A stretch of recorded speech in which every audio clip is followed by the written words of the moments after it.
ঋষিপর্ণা। Welcome to my channel. তোমরা সবাই কেমন আছো? আশা করি খুব ভালো আছো, আমিও খুব ভালো আছি। তো আজকে আমার ফার্স্ট ব্লগ, আর আজকে আমি যাচ্ছি কন্টাই থেকে নাচিন্দা মন্দিরে। তো তোমরা আমার সাথে থাকো, আমি তোমাদের পুরো জার্নিটা শেয়ার করবো। আজকের এই ব্লগটা একটু স্পেশাল, একটা সুন্দর জায়গা, ভক্তির অনুভূতি আর কিছু রিয়েল মোমেন্টস শেষ পর্যন্ত দেখো, আশা করি সবার ভালো লাগবে। বাড়ি থেকে বেরিয়ে রাস্তায় আসার পর শুরু হলো আজকের জার্নি। তো আগে মায়ের জন্য ফুল এনে নিয়েছিলাম কন্টাই থেকে, তারপরে বাসে উঠে পড়লাম। যেতে যেতে কিছু সুন্দর মুহূর্ত ক্যামেরায় ক্যাপচার করলাম। একটা আলাদাই এক্সাইটমেন্ট কাজ করছিল মনে। কিছুটা পথ যাওয়ার পরে একটু কনফিউজ হয়ে গেছিলাম, মানে রাস্তা নিয়ে, তাই একটু লোকেশনটা ম্যাপ খুলে দেখে নিলাম।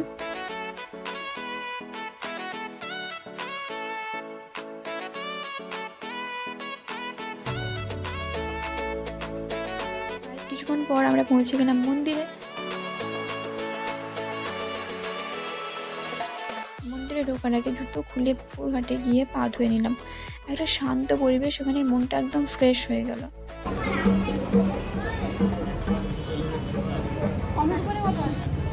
তারপর নাম লিখে আমরা গেলাম প্রসাদ নেওয়ার জন্য। ওখানে প্রসাদের মূল্য ছিল 100 টাকা, যার মধ্যে ছিল ধূপ, মিষ্টি, সিঁদুর আর পুজোর উপকরণ।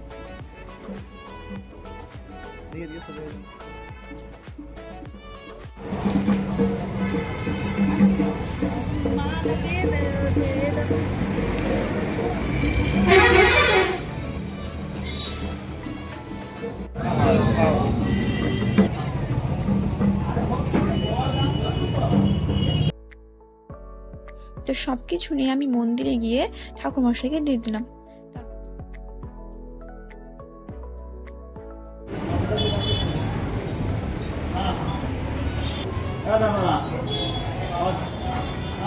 বসে পড়লাম পুজোর জন্য। চারদিকে ঢাক আর ঘন্টার শব্দে পুরো পরিবেশটা ভরে উঠল। আমি নিজেও একটু ঘন্টা বাজালাম।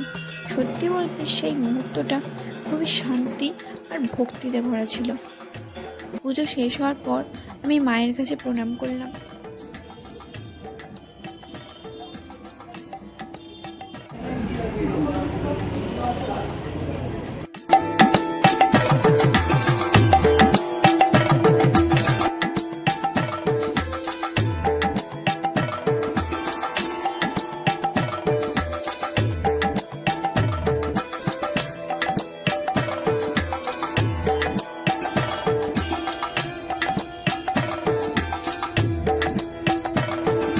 পাশে থাকা রাধাকৃষ্ণ মন্দিরেও গিয়ে প্রণাম করে এলাম। সেখানে বয়স্ক দরিদ্র কিছু মানুষ ছিলেন, তাদের মধ্যে আমি প্রসাদ ভাগ করে দিলাম। ছোট্ট একটা কাজ জানি, কিন্তু এইটাতেও খুব শান্তি কাজ করছিল, মনে আলাদা একটা শান্তি লাগছিল।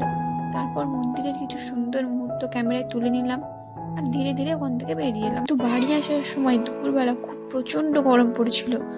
রাস্তা পার হওয়ার সময় একজন পুলিশ স্যার আমাকে সাহায্য করলেন। তো ওনাকে আমি জিজ্ঞেস করেছিলাম যে স্টেশন যাওয়ার রাস্তা কোন দিকে। ওখানে আমরা ভেবেছিলাম যে কিছুক্ষণ টাইম স্পেন্ড করব, কিন্তু খুব সুন্দরভাবে উনি বুঝিয়েও দিয়েছিলেন। লাস্ট মোমেন্টে আমাদের এই গরমের জন্য আমরা ফিরে যাওয়ার সিদ্ধান্ত নিলাম এবং শেষে আমি ওনাকে মায়ের প্রসাদ দিলাম। উনি খুব খুশি হলেন।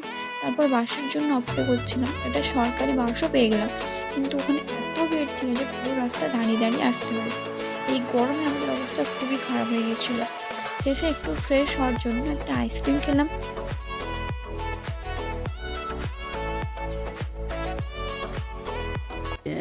प्यारी समझ गई।